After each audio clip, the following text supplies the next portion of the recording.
Que a paz de Jesus permaneça em nossos corações.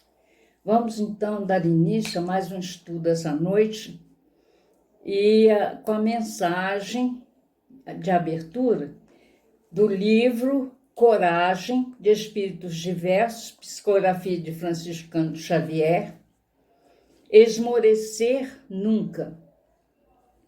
Refere-te aos mundos superiores do espaço cósmico, qual se a Terra não estivesse localizada nos céus. E pensa nos espíritos angélicos, a feição de inatingíveis ministros do Eterno, mensageiros de forças prodigiosas que jamais alcançarás. Entretanto, guardas contigo a mesma condição de imortalidade, tocada de dons sublimes, que podes claramente desenvolver ao infinito. Por essa razão, convém saibas que por muito extensas se te façam as necessidades e as lágrimas, carregas contigo o mais alto poder da vida. Não creias compartilhem dele tão somente os sábios e os justos, os santos e os heróis. Por mais ínfima se te mostre a situação, ei-lo contigo por marca de tua origem celeste. Mesmo que estejas atravessando rudes e escabrosos caminhos de cinza e pranto, para que te soergas de quedas clamorosas, exibindo sinais de poeira e fel, ninguém te pode subtrair essa herança do Criador de cujo hálito nasceste. Detente a pensar nisto e nunca esmoreças, ainda que os imperativos da experiência humana te hajam arrojado de luminosas eminiscências do serviço. Aos degraus mais obscuros do recomeço, mergulha o próprio coração nas fontes de esperança e rejubila-te, porque Deus te dotou com o divino privilégio de trabalhar e de auxiliar. Espera aí.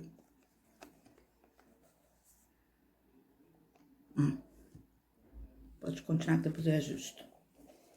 Vamos, então, fazer a nossa prece, para darmos continuidade ao nosso estudo de hoje. Irmão Jesus, bom e amado Mestre, aqui estamos, Senhor, mais uma vez, assumindo o compromisso do trabalho na Tua seara e rogamos o Teu amparo para cada um de nós, que possamos, neste momento, enchermos-nos de ânimo e coragem, enchendo os nossos corações, nossos pensamentos de esperança e ânimo nesses momentos que sabemos que estamos chegando ao momento final de realmente aceitarmos os teus ensinamentos ou temos que refazer a nossa caminhada.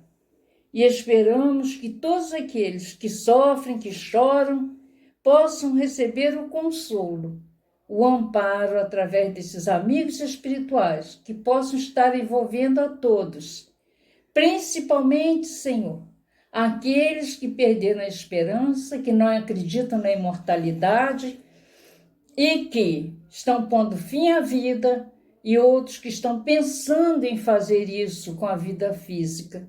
Mas sabemos que somos imortais, que vão continuar vivos, não vão solucionar seus problemas, e que eles possam ter o amparo da nossa Mãe Santíssima, ajudando-os a superar estes momentos e ajudando aqueles que estejam com esses pensamentos, que possam ter alguém à sua volta, que os ajude, que lhes estenda a mão e os tire desse sofrimento.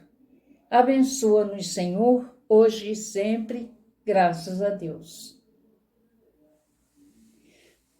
Nós vamos, então, falar sobre o Espiritismo não faz milagres. O Espiritismo não faz milagres. É da Gênesis, capítulo 14, itens 4 a 14. da primeira edição da Gênesis. Então, nós fizemos um roteirinho, vamos observar então. O Espiritismo não faz milagre. Então, a gente sabe que esse milagre que foi introduzido nos ensinamentos do cristianismo, que foi falado, era em função da ignorância da época, daquilo que as pessoas acreditavam de uma forma e era de outra. E sabemos que a ciência naquele momento, né, quando Jesus aqui esteve, a ciência já estava muito atrasada. Ainda não se tinha muitos conhecimentos. Acreditava-se, inclusive, que a Terra era plana, uma série de coisas assim que demonstrava que o esclarecimento não havia naquela época. A ciência não estava assim, no ponto de entender as coisas. Então, aos poucos, foi se entendendo as questões da matéria, que vemos que a tecnologia, a ciência ligada à matéria evoluiu bastante, mas não o suficiente para encontrar a existência dos espíritos. Tanto que, até hoje, tem muitos cientistas que não acreditam, que acham que morreu, acabou. Embora que eu vejo que tem muitos médicos agora que são espíritas, coisa que quando eu era criança a gente não encontrava médico espírita, era muito difícil. Eram só ligados ao corpo físico. Que era do corpo físico, tudo bem, mas além do corpo físico eles não conseguiam entender. Então, o que se julgava que era milagre, né? Então, nós vamos buscar o significado de milagre, que é ato ou acontecimento fora do comum, inexplicáveis pelas leis naturais. Quer dizer, as leis naturais não explicam certos fenômenos. E então ficou como sendo milagre. Agora, se observarmos as leis da natureza, elas são perfeitas. E Deus não iria fazer uma lei num momento e desfazer no outro. Isso é próprio do ser humano, que é ainda bastante atrasado. Mas Deus não ia reformar suas leis de tempos em tempos por achar que não estava funcionando. Então, a gente tem que analisar, na realidade, quem é Deus. Kardec faz essa pergunta, o que é Deus, logo na introdução do Livro dos Espíritos, e recebe como resposta: é a inteligência suprema do universo, causa primeira de todas as coisas, ou causa primária de todas as coisas. Quer dizer, se ele é a inteligência suprema, está acima de todos nós, do mais inteligente dos cientistas, Deus está infinitamente à frente. Sabe muito mais e não ia ficar com certa daqui, com certa dali, né? Acontecimento formidável, estupendo, realmente, uma coisa assim que podemos considerar como sendo um milagre, seria um acontecimento muito, assim, que a gente não tem costume de estar vendo, né? É algo que ninguém acredita ser possível. Ficaria-se naquela ideia, mas, nossa, como é que aconteceu isso? E é por aí, né?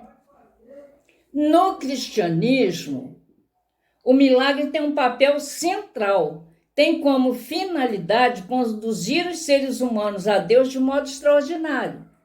Então, como não se sabia explicar o porquê acontecia, como acontecia, passou-se a dizer que era milagre.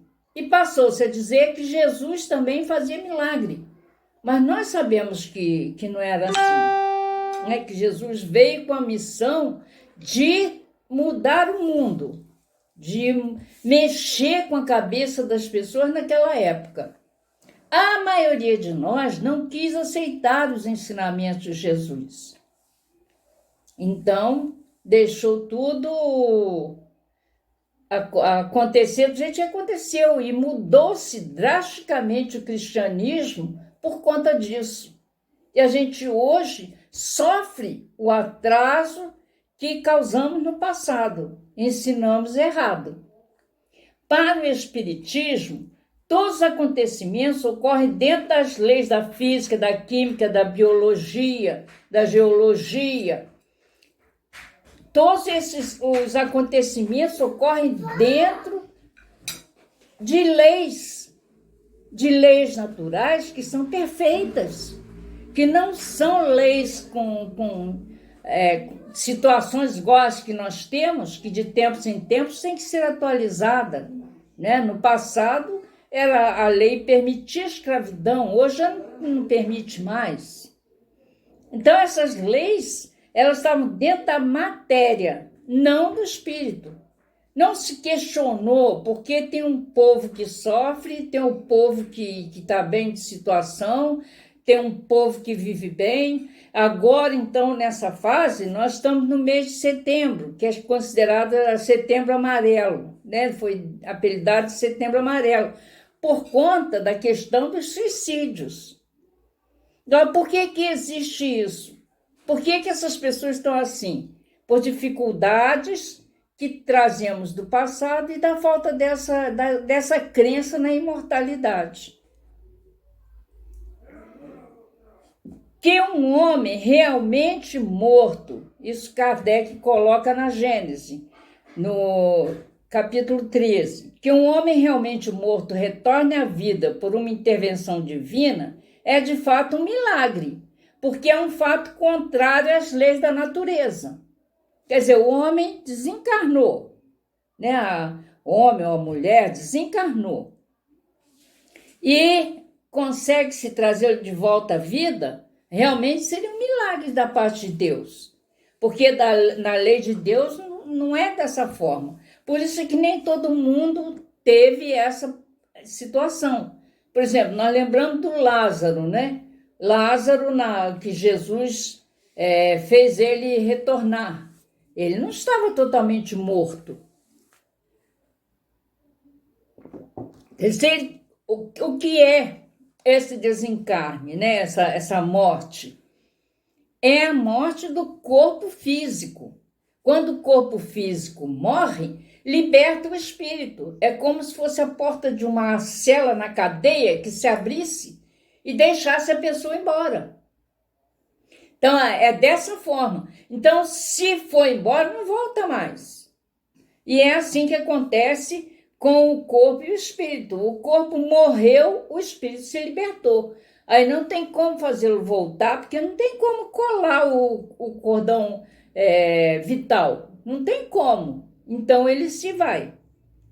Mas se esse homem apenas tem a aparência da morte, se ainda nele um pouco de vitalidade latente, e se a ciência ou uma ação magnética animal torne a reanimá-lo, para as pessoas esclarecidas, é um fenômeno natural. Porém, aos olhos do homem comum, o fato passará por milagroso. Isso aí. Quando ainda não rompeu os laços, ele está frouxo, como no caso do Lázaro, ele então consegue retornar à vida. Aí fala até na narração que Lázaro já estaria com o corpo cheirando mal. Mas temos que lembrar que naquela época não era comum tomar banho. As pessoas não tomavam banho. E se bobear, até hoje existem lugares, mesmo na Europa, que é tida como um continente bem avançado, que não tomam banho. Então ele ficou 3 dias todo enfaixado lá.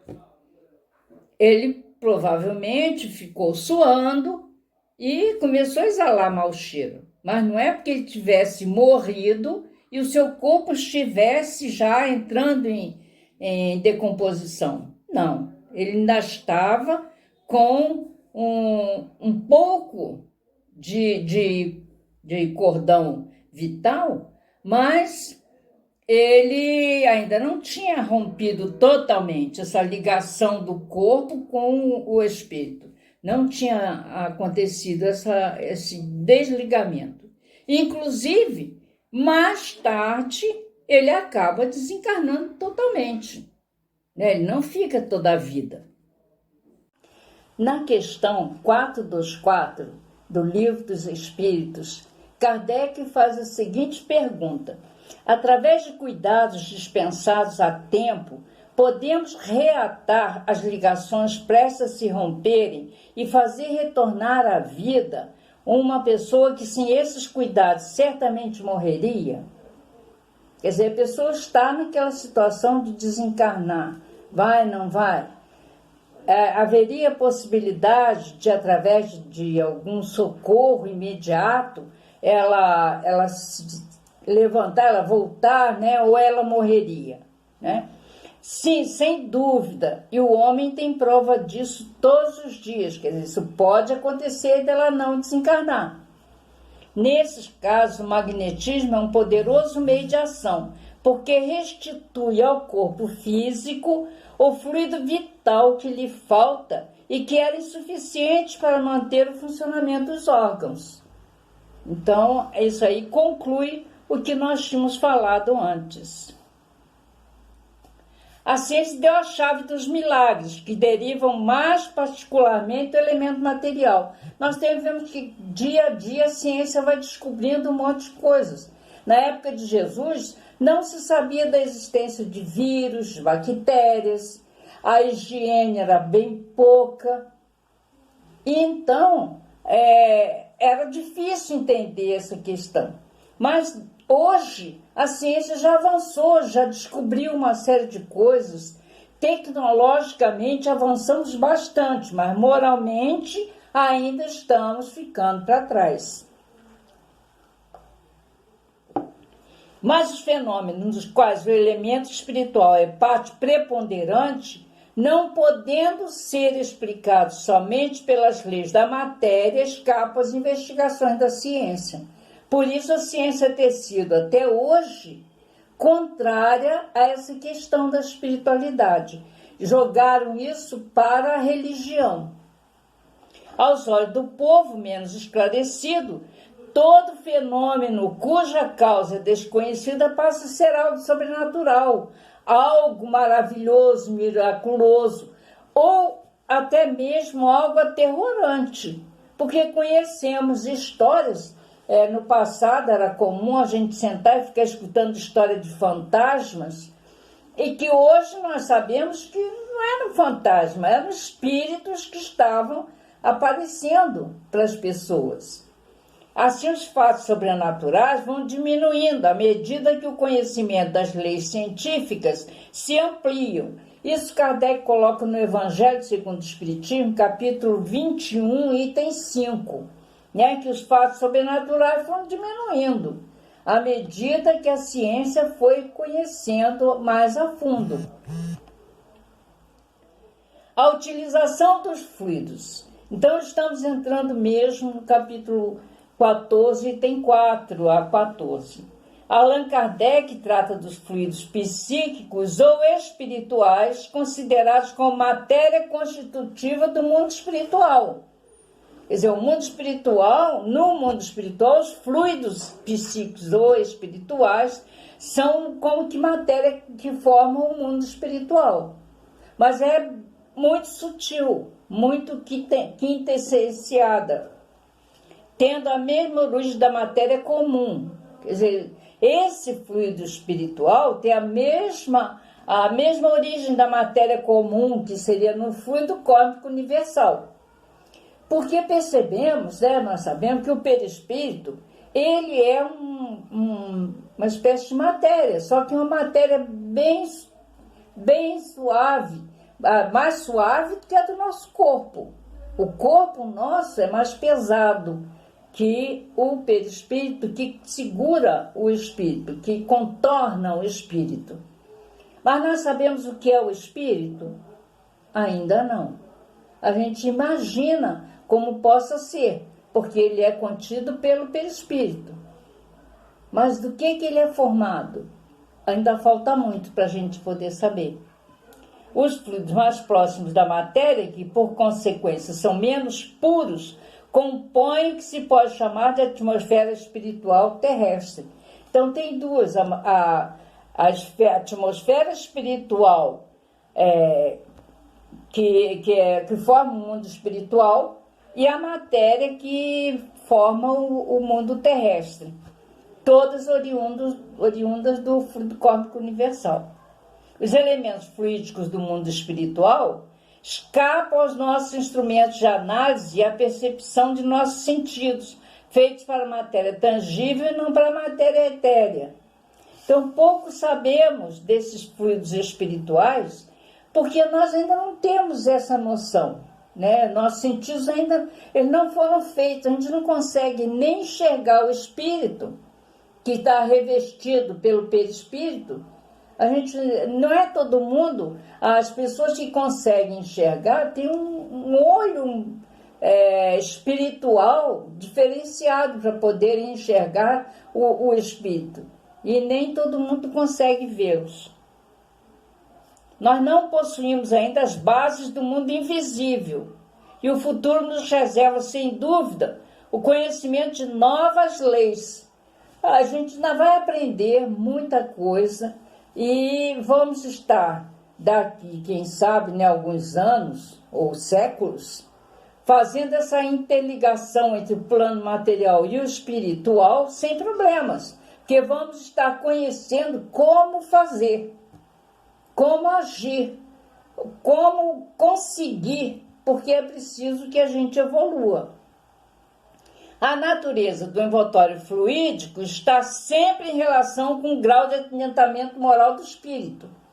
Então, não adianta a gente querer uma coisa agora que ainda não temos condições. Nós precisamos melhorar moralmente para a gente conseguir entender e melhorar e estudar. Porque não adianta também nos mantermos na ignorância, porque vai ser cada vez mais difícil. É a mesma coisa uma pessoa analfabeta pegar um livro para ler, não vai conseguir, ela tem que primeiro aprender a ler, né? Os inferiores não podem trocá-lo à vontade e, por consequência, não podem ir de um mundo para o outro quando queiram. Aí eu fico pensando, né? Lá nos Estados Unidos tem um grupo que está se preparando, estão investindo num projeto de ir colonizar Marte. Como vão fazer isso? Se não sabem como é a situação em Marte, se existe habitantes, como são os habitantes lá, porque eu acredito que os planetas todos eles são habitados. E depois ainda tem uma outra situação. É preciso incluir nessa categoria aqueles cujo perispírito é tão denso que eles o confundem com seu corpo carnal e por esse motivo creem continuar vivos. Então tem muitos espíritos que se acham, que estão no plano espiritual e achando que ainda estão encarnados, que estão sentindo o corpo, o perispírito como se fosse carnal, porque estão muito próximos da matéria. E nós atendemos muitos com uma situação assim, né? Tem alguns que eu até achei interessante a postura deles, que eu até já comentei sobre esse caso, que ele veio muito aborrecido com o compadre, que o compadre ficava falando que ele tinha morrido, mas ele não tinha morrido, e ele estava muito aborrecido com o compadre dele, que ele não estava aguentando mais o compadre na cola dele falando que ele já tinha morrido. Aí quando perguntamos a ele, mas e seu compadre? O que aconteceu com ele? Aí foi que ele parou, como se tivesse levado assim um susto, né? Falou, meu compadre morreu. Aí é que ele começou a entender que ele também tinha acontecido a mesma coisa com ele, só que morreu o corpo físico. Ele estava vivo, mais vivo do que nunca. Mas conforme o espírito é mais ou menos puro, seu perispírito é formado das partes mais puras ou mais densas desse meio. Disso resulta o fato fundamental de que a constituição íntima do perispírito não é idêntica para todos os espíritos encarnados e desencarnados que povoam a Terra e o espaço que a circunda. Quer dizer, nem todos nós temos um perispírito nas mesmas condições. Cada um tem um. O corpo material, é formado das mesmas matérias, não tem diferença. Agora, o perispírito é que é formado de matérias mais ou menos densas ou mais ou menos apuradas.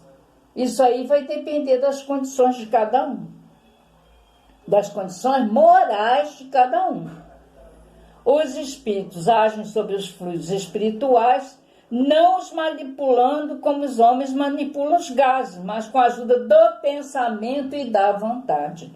Então, pelo pensamento e pela vontade, o espírito faz um monte de coisa. E não é preciso que ele seja um espírito puro, porque se ele desencarnar e acreditar que está vivo ainda, ele vai projetar ao seu lado as coisas que ele usava. E vai conseguir fazer isso pela vontade, pelo pensamento. E como tem uma história de um espírito que ele trabalhava numa terra, ele tinha um pedacinho de terra, e ele fica já velhinho, não estava aguentando mais e desencarna, mas ele mantém a sua roça. E os espíritos, para convencê-lo a sair, alguém vai lá e faz de conta que comprou dele o terreno, para ele não ficar assim tão chocado, não receber de repente a notícia que ele não precisava mais daquilo. E aos poucos eles vão trabalhando a mente dele para ele perceber que ele não estava mais no planeta, na Terra, né? As leis espíritas também são leis da natureza, do mesmo modo que as leis científicas. E é aquela coisa, o espírito deixou o corpo aqui, e se ele vai para um outro planeta, ele tem que se revestir do perispírito, o seu perispírito tem que ser com os elementos daquele outro planeta. Não é a mesma coisa. Ao explicar alguns fenômenos até então compreendidos, a ciência espírita destrói o que ainda permanecia sob domínio do maravilhoso.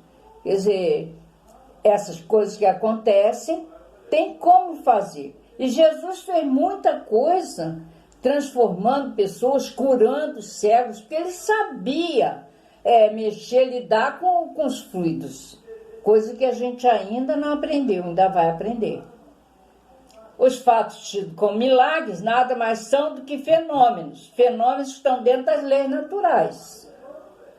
O maior milagre que o Espiritismo faz não é livrar das nossas dificuldades físicas ou espirituais. É o que muita gente se engana, que vai às vezes no centro esperando sair de lá com todos os problemas resolvidos. Mas essa não é a função da doutrina espírita. Por quê? Cada um de nós vem com compromisso, com resgate dos seus erros do passado, daquilo que errou quando aqui esteve em outra existência e que precisa consertar, precisa corrigir. Não é castigo divino. Porque se Deus pura e simplesmente perdoasse todos os erros que fizemos, como a gente ia aprender? Se eu não sei que pisar no pé com força dói, eu vou sair pisando no pé de todo mundo, não estou sentindo dor. Então não é por aí. Nós precisamos passar pelo que fizemos o outro passar para aprendermos que eu só devo fazer para o outro o que eu quero que o outro faça para mim. É por aí. Nos esclarece porque estamos aqui passando por essas dificuldades e o que fazemos para conseguirmos ser felizes. É isso que a doutrina faz, nos consola. É ir por aí. Em conclusão, sim, tudo é milagre na natureza. Kardec coloca, né, na Gênese, né? Tudo é milagre na natureza, já que tudo é admirável, dá testemunho da sabedoria divina. Esses milagres são para todo mundo. Então não tem essa de dizer que Jesus vai voltar, vai ressuscitar todo mundo, mas vai escolher quem vai ficar, quem não vai, quem vai para o inferno. Não tem nada disso. Não é a sabedoria divina, o amor de Deus é por todos nós, porque somos todos crias de Deus, Deus é que nos criou. Então ele não vai agir de outra forma. E ele conclui: não, nunca há milagres no sentido que se dá essa palavra, porque tudo evidencia as leis eternas da criação. Então, Deus é amor por todos, animais, plantas, tudo, porque foi criação de Deus. Por isso, não peçam ao Espiritismo milagres nem prodígios, pois ele declara formalmente que não os produz. Isso está no Evangelho, capítulo 21, item 7. Não peçam ao Espiritismo milagres nem prodígios, pois ele declara formalmente que não os produz. Quer dizer, a gente não vai produzir milagres nesse sentido.